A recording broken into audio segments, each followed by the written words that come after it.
story written up in the Stony Plain Reporter 2 weeks ago. And it talks about Edna Rain coming back to the Paul First Nation Reserve twice a year to tan hides. She no longer lives on the reserve, but her sons do. And whenever they shoot a moose, here comes little Edna coming out there, and she tans the hide just to keep some of these traditions going with her folks. Do any of your kids from Paul Van know Edna Rain? You know her? No, you don't know her? Well, anyway, she told me a really neat story about a bear. Her mom and her brothers and sisters were out near Lodge Pole for a summer, and they were going to live in the bush.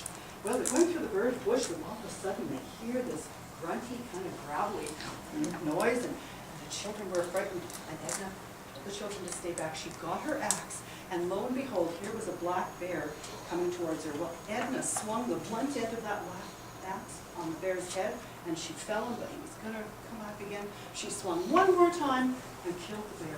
She was an amazing mother. Edna loved her mother. She was such a capable person. She could do anything. So Edna's mother took the bear hide, tanned it like this, and that's what they used for the mattress in their teepee. Okay? All right, so let's just take a look at these hides. Okay, so we mentioned deer.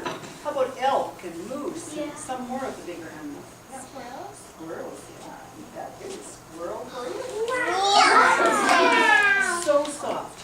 Which animal do you suppose this is? Yes. Wolverine. Not a wolverine. Not a coyote. Rabbit. It's a rabbit. Rabbit. Can you tell me the season that this little rabbit was trapped? Yeah. Spring. How do you know that? Because in the winter they change colors. You're right. So here's a little remnant of his winter color when he's white for camouflage. But summer's coming, so he's turning into a brown. You know, this morning when I was packing my car, there's a little rabbit just as close or medium, and I had a little chat with him this morning. Every morning he comes out onto my spruce trees and nibbles. I just love that little rabbit. I hope a predator doesn't get him. So let's pass around this nice rabbit. I wonder if it would make a nice hat. I see his tail. I see his tail. So that's pretty much what the men were about. The women's work was markedly different in the tribes. The women were the ones that prepared the meat that the men brought home. They made the jerky, they smoked the meat. They were the ones that prepared the hides to cover their teepees and for clothing and moccasins. The women were the ones that made all the footwear. And here's an authentic moccasin made by a tribe of native folks out in the Okanagan Valley in British Columbia. Okay?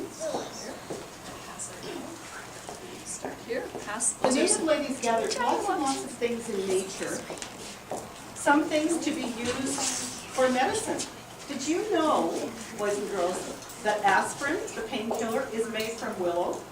And the native people knew that if you boiled willow, if you had a sore throat or a toothache, if you boiled willow, gargled in your throat or drank it as a tea, it would actually be a painkiller. So if you're ever out camping, somebody's got a bad headache, look around for some willow, make some tea and you're there.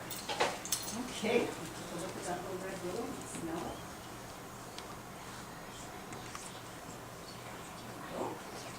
Now, I live on an acreage with lots of muskegee land, so the other night I went for a little walk and I picked some Labrador tea.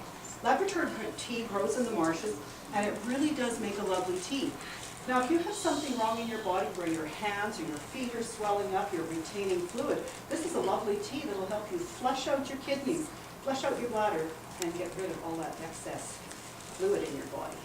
So let's pass that around. Sometimes they pick wild mint as well and mix that in with the tea. Okay. I think that's about all I want to carry on. But before we go on to talking about children, Maureen's going to teach you about children, we're going to play a little game called Predator and Prey. So what we need to do is pull this right back out of the road. If you're holding an object, can you just bring it in and put it on the hide, please? And then we'll have a chance to look at it later.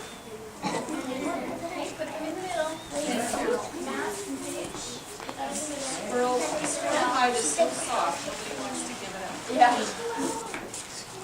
I want to touch this. They took his eyes out.